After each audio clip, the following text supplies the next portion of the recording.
그의 눈에 들어온 것은 화려하게 진열된 한복들이었습니다. 자신이 버렸던 현숙이 자신이 알던 그녀의 재능으로 이토록 눈부신 성공을 이룬 것을 눈앞에서 확인하는 순간 후회와 비참함이 그의 온몸을 덮쳤습니다. 이야기에 앞서 구독과 좋아요를 눌러주시면 영상 제작에 큰 힘이 됩니다. 서울의 밤은 언제나 화려했습니다. 유현숙 대표의 사무실은 그 화려함의 정점에 있었고 통유리창 너머로 펼쳐진 도시의 야경은 수많은 불빛으로 수놓아져 있었습니다. 현숙은 묵직한 책상에 기대어 한 손에는 은은한 향이 피어오르는 허브차 잔을 들고 고요히 그 풍경을 응시하고 있었습니다. 그녀의 자세는 흐트러짐 없이 우아했습니다.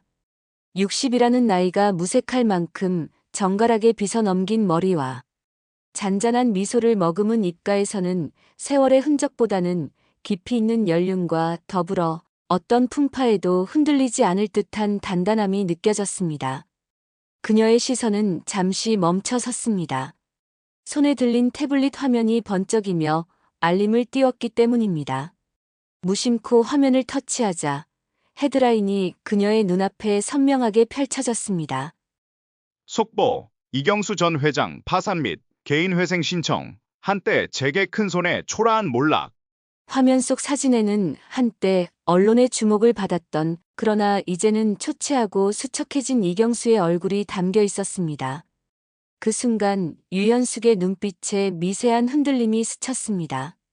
마치 깊은 호수 위로 작은 돌멩이가 던져진 듯 찰나의 파문이 일었습니다. 그녀의 눈동자 속에서 수십 년 전의 아련한 풍경들이 섬광처럼 스쳐 지나가는 듯 했습니다. 낡은 옥탑방의 온기, 함께 나눴던 뜨거운 꿈, 그리고 그 꿈이 산산조각 나던 잔혹한 순간들.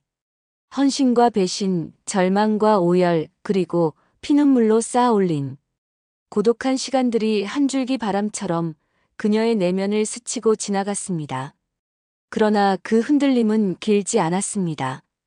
불과 몇 초 만에 그녀의 눈빛은 다시 원래의 고요하고 차분한 상태로 돌아왔습니다. 마치 방금 전의 파문은 존재하지 않았다는 듯 완벽하게 평정을 되찾은 모습이었습니다.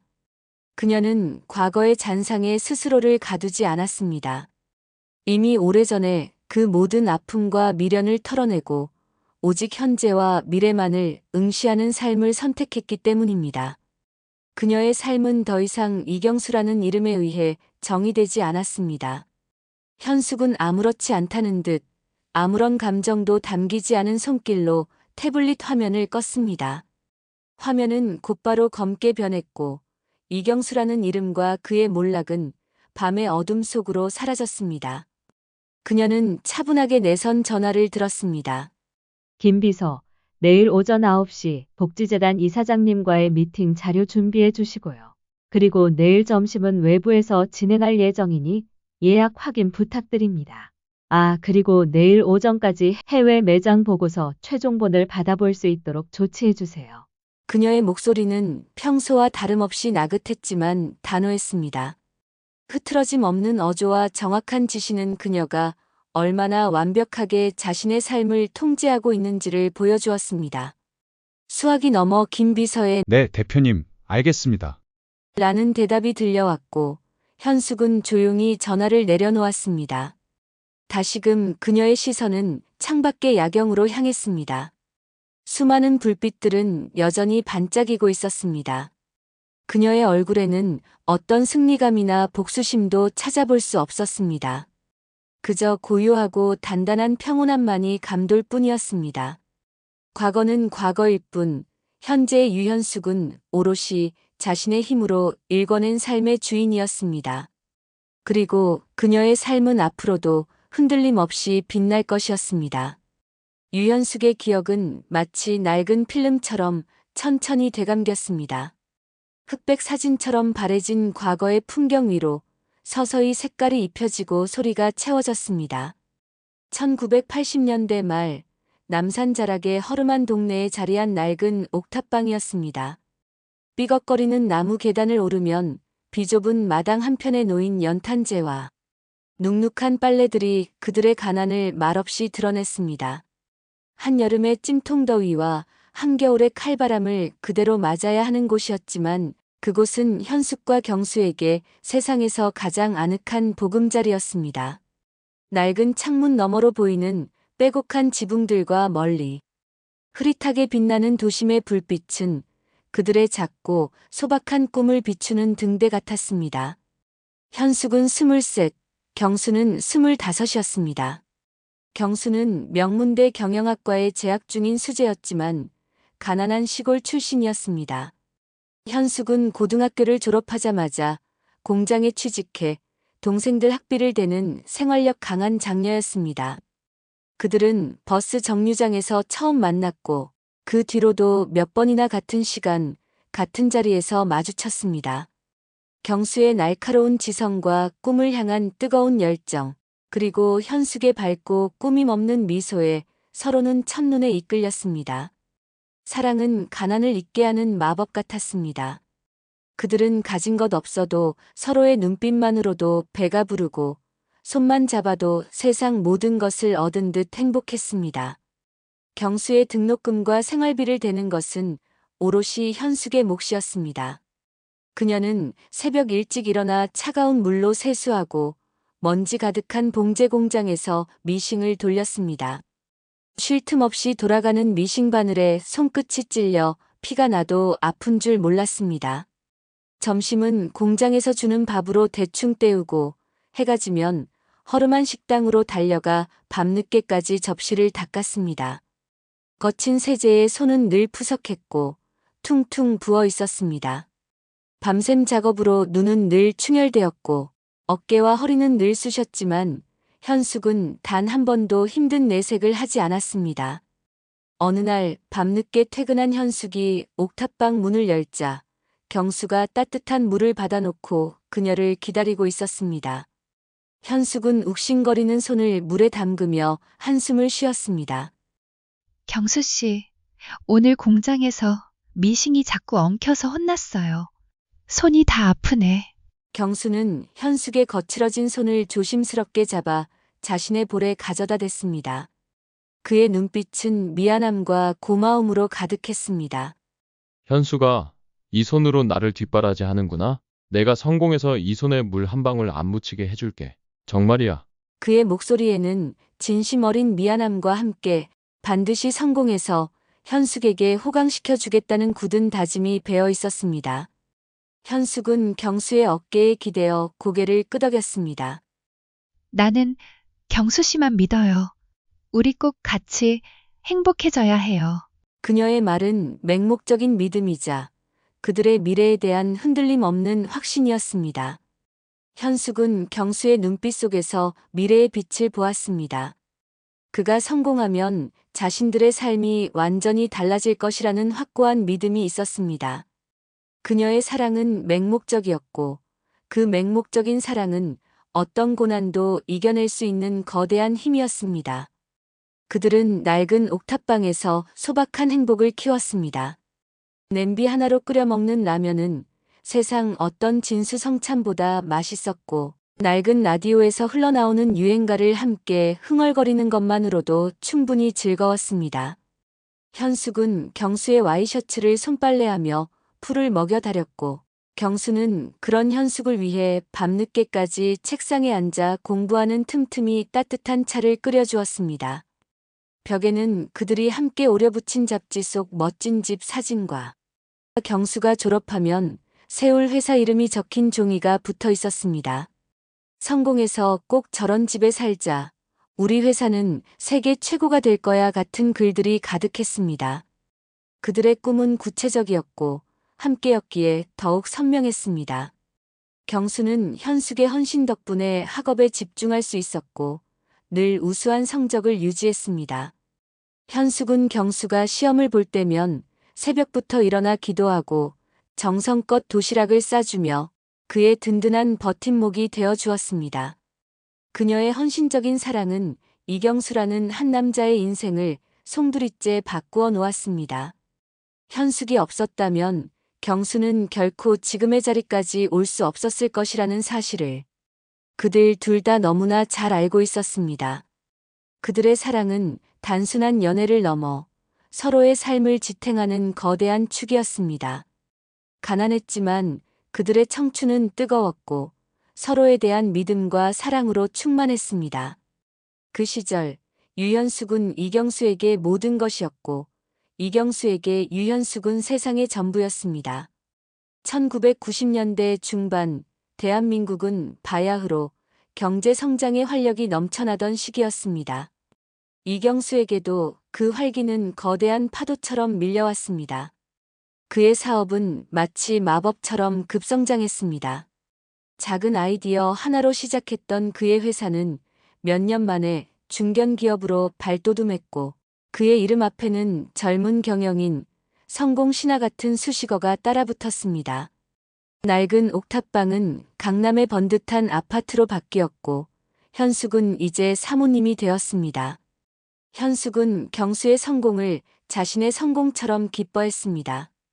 밤늦게까지 야근하는 남편을 위해 따뜻한 야식을 준비하고 그의 사회생활을 위해 품위 있는 모습으로 그의 곁을 지켰습니다. 그녀의 헌신은 여전했습니다.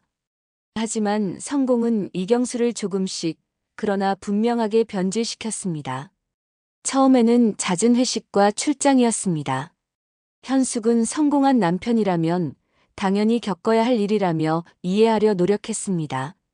그러나 점차 그의 귀가는 새벽을 넘어 아침이 되었고 때로는 아예 들어오지 않는 날도 늘어났습니다. 현숙이 조심스럽게 물으면 그는 사업이 바빠서 그래. 당신이 뭘 안다고 그래? 라며 짜증을 내거나 차갑게 대꾸했습니다. 그의 눈빛은 더 이상 현숙을 향해 따뜻하게 빛나지 않았습니다. 대신 피로와 짜증, 그리고 알 수 없는 거리감이 깃들어 있었습니다. 어느 날 현숙은 경수의 셔츠에서 낯선 향수 냄새를 맡았습니다. 그리고 그의 차 안에서 발견된 길고 검은 머리카락 한 올. 현숙의 심장이 차갑게 얼어붙는 것을 느꼈습니다. 그녀는 애써 외면하려 했지만 불길한 예감은 걷잡을 수 없이 커져만 갔습니다. 잠 못 이루는 밤이 길어졌고 그녀의 얼굴에서는 웃음기가 사라졌습니다. 그리고 비극은 한밤중에 찾아왔습니다. 경수는 술에 취한 채 현숙 앞에 나타나 낯선 여자의 이름을 부르며 중얼거렸습니다. 현숙은 떨리는 목소리로 그를 흔들었습니다. 경수 씨, 지금 무슨 소리 하는 거예요? 정신 차려요. 경수는 현숙을 밀쳐내며 차갑게 말했습니다. 그의 눈에는 이미 현숙이 아닌 다른 여자가 자리 잡고 있는 듯 했습니다. 현수가, 우리 이제 그만하자. 나 다른 여자가 생겼어. 너랑은 이제 더 이상 못 살겠어. 현숙의 세상이 산산조각 나는 소리가 들리는 듯 했습니다. 그녀는 믿을 수 없다는 듯 경수의 멱살을 잡았습니다. 그녀의 목소리는 절규에 가까웠습니다. 다른 여자? 당신, 어떻게... 내가 당신을 위해 내 청춘, 내 꿈, 내 모든 걸 바쳤는데 우리가 함께 쌓아온 세월이 당신한테는 아무것도 아니었나요? 나를 어떻게 이렇게 버려요? 서연이는 어떻게 하라고. 현숙의 눈에서는 피눈물이 쏟아져 내렸습니다. 그녀의 절규는 텅 빈 아파트에 메아리 쳤지만 경수는 이미 그녀의 고통을 외면하고 있었습니다. 그의 얼굴에는 일말의 미안함도 죄책감도 찾아볼 수 없었습니다. 오직 지긋지긋하다는 듯한 표정만이 가득했습니다. 이제 와서 그게 무슨 소용이야? 다 지난 일이야. 난 이제 당신이 지겨워. 답답해 죽겠다고. 이혼해주고 조용히 사라져. 그의 말은 씻을 수 없는 상처를 남겼습니다. 그녀는 무릎을 꿇고 주저앉았습니다. 딸 서연의 얼굴이 스쳐 지나갔습니다. 아직 어린 서연이 아빠 없이 어떻게 살아야 할지 현숙은 눈앞이 캄캄했습니다. 서연이는 당신이 키워. 난 이제 내 인생을 살 거야. 내 발목 잡지 마. 그는 현숙의 울부짖음을 뒤로하고 매정하게 아파트를 나섰습니다. 현숙은 그 자리에 주저앉아 하염없이 울었습니다. 그녀의 가슴은 갈기갈기 찢겨나가는 듯 했습니다. 한때 세상의 전부였던 사랑이 이제는 그녀의 삶을 나락으로 떨어뜨리는 가장 잔인한 비수가 되어 돌아왔습니다. 그녀가 이경수를 위해 바쳤던 사랑의 깊이만큼 배신의 고통은 상상할 수 없을 정도로 깊고 잔혹했습니다. 그녀의 삶은 한순간에 무너져 내렸습니다. 그녀의 청춘과 꿈, 그리고 사랑은 그렇게 철저히 유린당했습니다. 이경수가 매정하게 떠나고 난 후 유현숙의 세상은 한순간에 잿빛으로 변했습니다. 그녀는 빈털터리가 되었습니다. 내조로 함께 일군 사업이었지만 이혼 당시 그녀의 몫은 없었습니다. 명의도 증거도 없이 오직 헌신만 있었기에 그녀는 억울함만 안고 돌아설 수밖에 없었고 그가 던져준 위자료는 터무니없이 적었습니다. 현숙에게 남은 건 갈기갈기 찢긴 마음, 그리고 오직 어린 딸 서연뿐이었습니다. 삶의 나락으로 떨어졌다는 표현이 이토록 절실하게 다가온 적은 없었습니다. 매일 밤 그녀는 서연을 품에 안고 소리 없는 눈물을 흘렸습니다. 내가 이 아이를 어떻게 키워야 할까? 막막함과 두려움이 그녀를 짓눌렀습니다. 그러나 그 절망의 끝에서 현숙은 서연의 작은 숨소리에서 삶의 이유를 찾았습니다. 어느 날 아침 잠에서 깬 서연이 현숙의 눈물을 보며 작은 손으로 엄마의 뺨을 쓰다듬었습니다. 엄마, 왜 울어? 아빠 없어도 괜찮아. 나 엄마랑 같이 있을 거야. 아직 어린아이의 입에서 나온 그 말은 현숙의 가슴 깊은 곳을 조용히 건드렸습니다. 얼어붙었던 마음 한켠에 아주 천천히 피가 돌기 시작했습니다. 그래, 내가 무너지면 이 아이는 누가 지키지? 현숙은 서연을 꽉 끌어안았습니다. 이 악물고 살아남아야 한다. 이 아이를 위해서라도 나는 반드시 일어서야 한다. 그녀의 눈빛은 더 이상 절망에 젖어 있지 않았습니다. 대신 불타는 듯한 투지와 강인한 의지가 깃들기 시작했습니다. 현숙에게는 가진 것이 없었지만 이경수를 뒷바라지하며 익힌 탁월한 생활력과 과거 봉제 공장에서 일하며 얻은 미신 기술, 그리고 무엇보다 옷에 대한 남다른 감각이 있었습니다. 그녀는 낡은 반지하 방을 얻어 서연과 함께 이사했습니다. 그리고 그 작은 방 한편에서 그녀의 새로운 삶이 시작되었습니다. 현숙의 눈에 들어온 것은 점차 잊혀져 가던 한복이었습니다. 1990년대는 서양식 의류가 대세가 되면서 한복이 설 자리를 잃어가던 시기였습니다. 하지만 현숙은 문득 우리의 아름다운 옷을 특별한 날에만 입는 옷이 아니라 좀 더 편안하고 세련되게 만들면 어떨까 하는 아이디어를 떠올렸습니다. 그녀는 봉제 공장에서 익혔던 미신 기술과 타고난 손재주를 살리고 발품을 팔아 저렴한 고급 원단을 구해 직접 한복을 만들기 시작했습니다. 처음 만든 것은 아이들을 위한 돌 한복과 어른들을 위한 생활 한복이었습니다.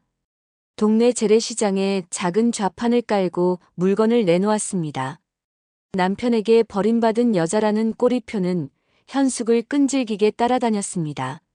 하지만 현숙은 개의치 않았습니다. 그녀가 만든 한복들은 단순히 천을 이어 붙인 옷이 아니었습니다. 꼼꼼한 바느질, 몸에 착 감기는 편안한 실루엣, 그리고 전통미를 살리면서도 현대적인 감각을 더한 색감과 디자인은 사람들의 시선을 사로잡았습니다. 특히 아이들의 돌 한복은 엄마들의 마음을 단번에 사로잡았습니다. 아니, 이 아줌마가 만든 한복은 뭐가 달라도 다르네. 애들이 입어도 불편해하지 않고 색깔이 너무 곱다. 단골 손님들의 칭찬은 현숙에게 큰 힘이 되었습니다. 현숙인의 고운 옷은 금세 입소문을 타기 시작했습니다. 현숙은 잠시도 쉴 틈 없이 일했습니다. 새벽부터 동대문 시장을 돌며 원단을 구하고 밤늦게까지 미싱을 돌렸습니다. 허리 한번 제대로 펴지 못하고 일하다가도 방 한쪽에서 숙제를 하는 서연의 모습을 보면 피로가 눈 녹듯 사라지는 기분이었습니다. 서연은 엄마의 고통을 이해하는 듯 늘 의젓하고 밝았습니다. 학교에서 돌아오면 엄마의 일을 돕겠다며 옷감을 정리하거나 단추를 다는 것을 도왔습니다. 엄마, 내가 나중에 돈 많이 벌어서 엄마 한복 공장 크게 지어줄게요. 서연의 해맑은 말에 현숙은 눈시울을 붉혔습니다. 그래. 이 아이를 위해서라면 어떤 고통도 견딜 수 있어. 현숙이 만든 한복은 날마다 번창했습니다. 작은 좌파는 주말마다 사람들로 북적였고 멀리서 소문을 듣고 찾아오는 손님들도 늘어났습니다. 특히 아이들의 돌 한복은 돌잔치의 꽃이라 불리며 엄마들 사이에서 없어서 못 팔 지경이었습니다. 현숙은 여기서 멈추지 않았습니다. 그녀는 타고난 사업가였습니다.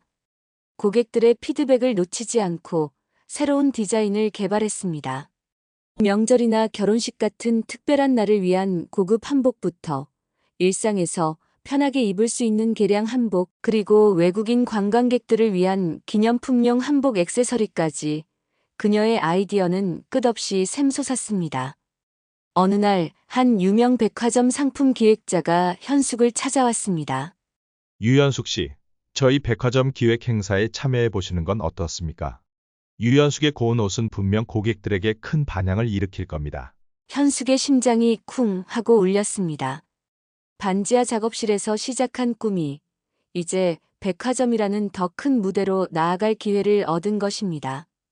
유현숙의 고운 옷은 전통미, 실용성, 대중성이라는 세 마리 토끼를 잡으며 주부들과 젊은 세대 사이에서 폭발적인 인기를 끌었습니다.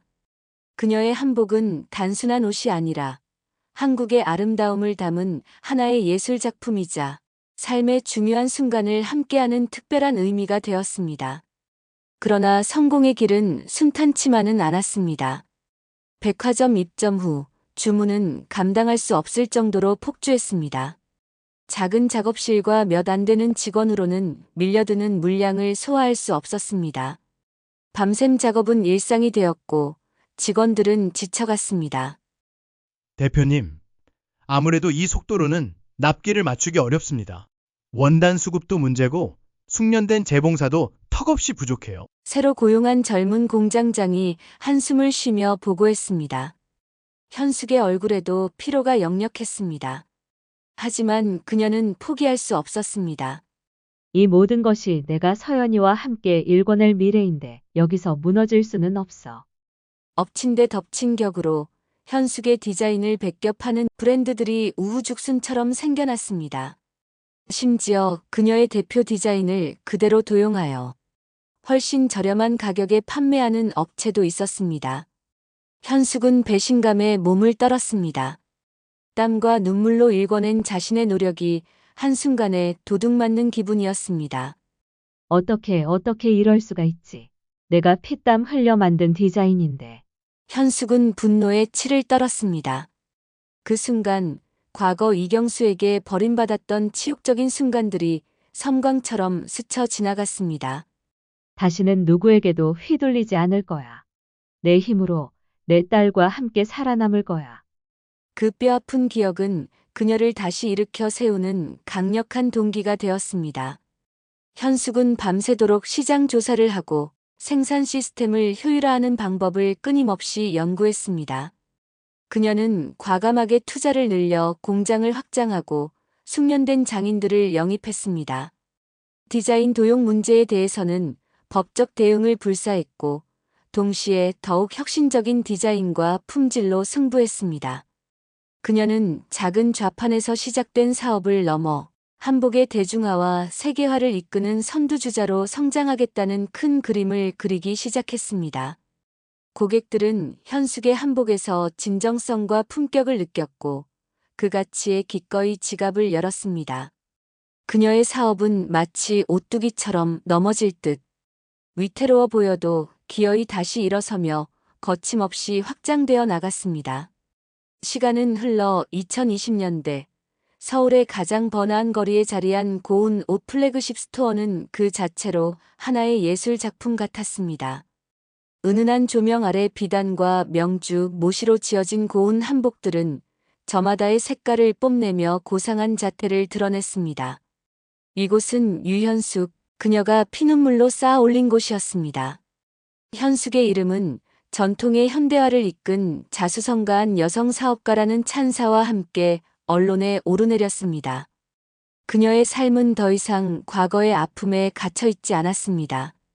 딸 서연은 현숙의 든든한 사업 파트너이자 세상에 둘도 없는 친구가 되어 이제는 어엿한 경영인으로서 엄마의 곁을 지키고 있었습니다. 그날도 현숙은 매장을 둘러보며 고객들의 반응을 살피고 있었습니다.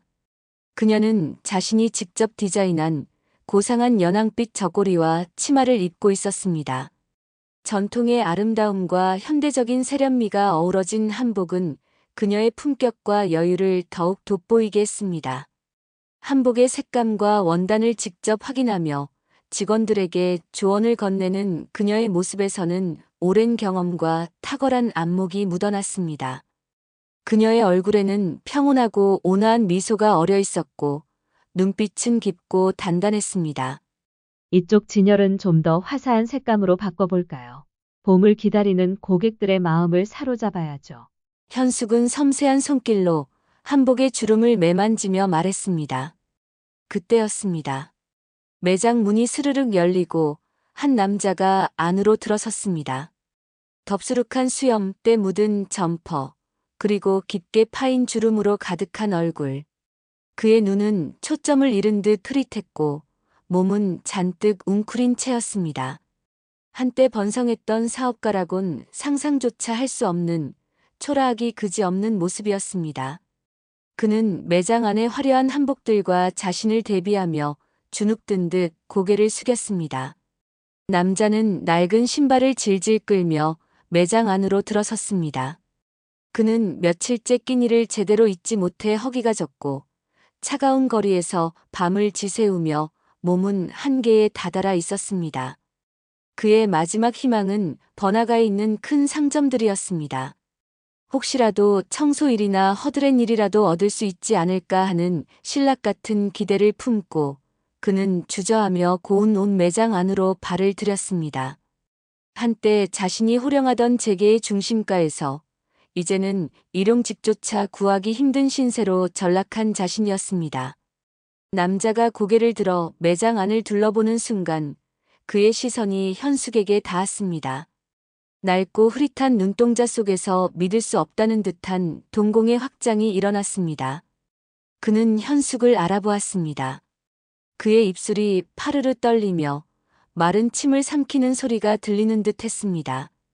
그녀도 그를 알아보았습니다. 이경수였습니다. 한때 현숙의 모든 것이었고 그녀의 모든 것을 빼앗아갔던 남자. 현숙의 심장이 아주 미세하게 한번 쿵 하고 내려앉는 것을 느꼈습니다. 그의 초라한 모습은 과거의 뜨거웠던 청춘과 너무나도 극명하게 대비되었습니다. 찰나의 순간 현숙의 눈빛에 희미한 연민이 스치는 듯 했습니다. 한때 자신의 모든 것을 바쳐 사랑했던 사람의 비참한 몰락에 대한 인간으로서의 아련한 슬픔이었습니다. 그러나 그 감정은 길지 않았습니다. 마치 호수에 던져진 작은 돌멩이가 파문을 일으키는 듯 했으나 곧바로 잔잔한 수면으로 돌아오는 것처럼 현숙의 눈빛은 흔들림 없이 고요해졌습니다. 그녀의 얼굴에는 어떤 놀라움도, 분노도, 심지어 동정심조차도 겉으로 드러나지 않았습니다. 그녀는 그저 매장 안의 다른 고객에게 눈인사를 건네며 아무것도 보지 못했다는 듯 자연스럽게 스쳐 지나갔습니다. 그녀의 발걸음은 멈추지 않았고 그녀의 평온한 표정은 한치의 흐트러짐도 없었습니다. 이경수는 매장 한쪽 구석에서 얼어붙은 듯 서 있었습니다. 방금 자신을 스쳐 지나간 여자가 유현숙이라는 사실을 그의 뇌는 뒤늦게야 인지했습니다. 눈부시게 성공한 모습, 고귀한 아우라, 그리고 자신을 알아보지 못하는 듯한 혹은 철저히 외면하는 그 무심한 눈빛. 그는 자신의 초라한 행색과 현숙의 빛나는 존재감을 대비하며 가슴이 찢어지는 듯한 고통을 느꼈습니다. 어떻게 저렇게 변했을까? 아니, 내가 저렇게 만들었지. 그의 눈에 들어온 것은 화려하게 진열된 한복들이었습니다. 자신이 버렸던 현숙이 자신이 알던 그녀의 재능으로 이토록 눈부신 성공을 이룬 것을 눈앞에서 확인하는 순간 후회와 비참함이 그의 온몸을 덮쳤습니다. 그는 주먹을 꽉 쥐었습니다. 가슴 속에서 뜨거운 것이 치밀어 올랐지만 그는 차마 소리내어 울지 못했습니다. 그저 떨리는 손으로 입을 틀어막았을 뿐입니다. 목을 대가 울컥이며 그의 눈가에 뜨거운 것이 고였습니다. 자신의 어리석음과 탐욕이 불러온 결과였습니다. 그때였습니다. 이경수의 뒤편에서 목소리가 들려왔습니다. 엄마, 저쪽 VIP룸 고객분께서 대표님을 찾으세요. 경수는 화들짝 놀라 고개를 들었습니다. 그의 앞에 선 사람은 현숙을 꼭 닮은, 그러나 현숙보다 더 젊고 강인한 눈빛을 가진 여인이었습니다. 딸 서연이었습니다. 서연은 경수를 발견하고 아주 미세하게 눈썹을 찡그렸지만 이내 표정을 감추고 덤덤하게 경수를 응시했습니다. 마치 오래된 그림을 보듯 아무런 감정 없는 시선이었습니다. 소연아, 내가 어떻게 여기에 엄마는 잘 지내니? 그의 목소리는 갈라졌고 눈빛은 초조했습니다. 서연은 한숨처럼 짧게 웃었습니다. 엄마요? 네, 엄마는 보시다시피 아주 잘 지내세요. 걱정하실 필요 없어요. 서연의 목소리는 차분했지만 그 안에는 단호함이 있었습니다. 이경수는 아무 말도 할 수 없었습니다. 딸의 담담한 말 속에 담긴 의미를 그는 너무나 잘 알고 있었습니다. 서연은 더 이상 아무 말도 하지 않았습니다. 그저 차가운 눈빛으로 이경수를 잠시 바라보다가 천천히 몸을 돌려 유현숙이 있는 쪽으로 걸어갔습니다. 엄마, VIP 고객분께서 기다리고 계세요. 서연은 현숙에게 다가가 팔짱을 끼며 환하게 웃었습니다. 현숙은 딸의 머리를 부드럽게 쓰다듬으며 고객을 향해 발걸음을 옮겼습니다. 이경수는 그 자리에 망부석처럼 서서 멀어져가는 딸과 현숙의 당당하고 행복해 보이는 뒷모습을 하염없이 바라보았습니다. 그의 시야가 뿌옇게 흐려졌습니다. 뜨거운 눈물 한 방울이 그의 뺨을 타고 흘러내렸습니다. 화려한 한복들 사이에서 그는 자신이 얼마나 초라한 존재가 되었는지를 뼈저리게 깨달았습니다. 현숙의 침묵은 그 어떤 복수보다도 잔인하고 완벽한 대가였습니다. 그에게 남은 것은 그가 스스로 버린 모든 것들의 공허한 잔해뿐이었습니다. 유현숙의 삶은 이제 고요한 호수와 같았습니다. 잔잔한 수면 위로 가끔 과거의 그림자가 스치듯 비치기도 했지만 더 이상 그 물결은 그녀의 평온을 깨뜨리지 못했습니다.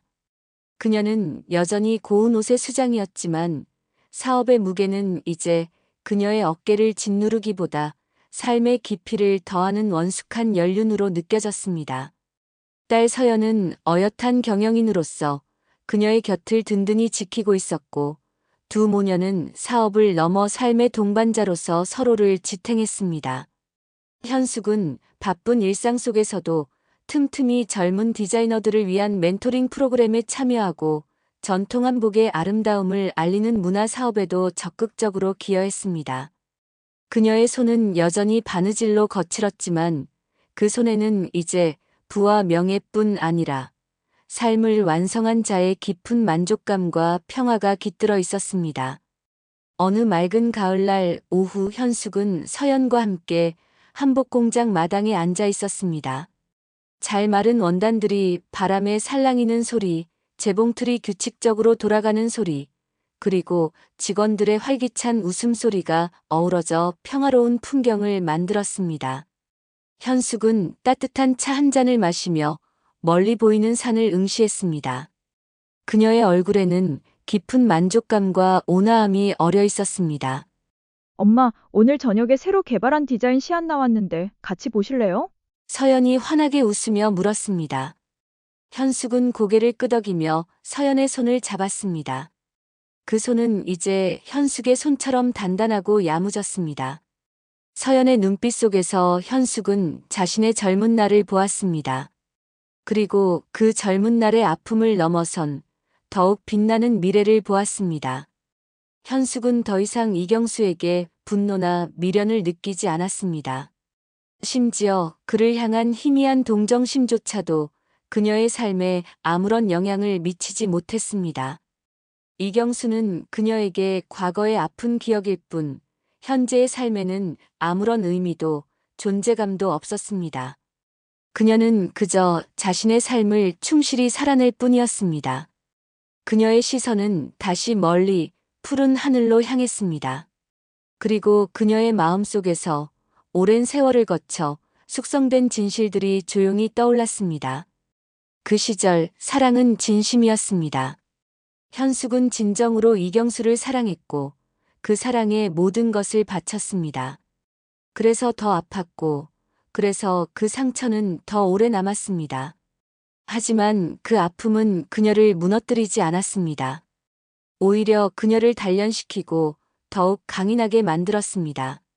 하지만 진심을 배신한 대가는 결국 그 사람 인생 전체였습니다. 이경수는 모든 것을 잃었고 현숙의 삶에서 완전히 지워졌습니다. 나쁜 사람은 벌을 받습니다. 가장 잔인한 벌은 상대의 기억 속에서조차 의미 없는 존재로 잊히는 것이었습니다. 현숙의 마음속에는 여전히 과거의 추억이 남아 있었습니다. 낡은 옥탑방의 온기, 함께 웃고 울었던 시간들. 추억은 남지만 그녀는 결코 그 시절로 돌아가고 싶지 않았습니다. 그 시절의 자신은 너무나 약했고 사랑이라는 이름 아래 모든 것을 잃을 뻔했으니까요. 이경수는 한때 현숙의 삶의 전부였지만 이제 그는 아무런 의미 없는 존재가 되어버렸습니다. 현숙은 이제 오롯이 자신으로 존재했습니다. 그녀는 누구의 아내도 누구의 그림자도 아닌 유현숙 그 자체였습니다. 그리고 그 동정심조차도 그녀의 삶의 평온을 깨뜨릴 수는 없었습니다. 그녀는 과거의 상처를 잊은 것이 아니었습니다. 그 상처를 통해 성장하고 자신을 완성하는 과정을 거쳤기에 비로소 진정한 치유를 얻었습니다. 그녀는 자신을 배신한 사람에 대한 미움이나 분노로 시간을 낭비하지 않았습니다. 대신 그 에너지를 자신과 딸, 그리고 자신이 사랑하는 일에 쏟아부었습니다. 유현숙의 얼굴에는 진정한 자유와 치유가 담겨 있었습니다. 그녀는 새로운 도전을 꿈꾸며 딸 서연과 함께 따뜻하고 행복한 삶을 누렸습니다. 그녀의 삶은 사랑과 배신을 넘어선 한 여인의 위대한 승리이자 우리 모두에게 던지는 깊은 울림이었습니다. 이야기가 마음에 드셨다면 구독과 좋아요 부탁합니다. 시청해주셔서 진심으로 감사합니다.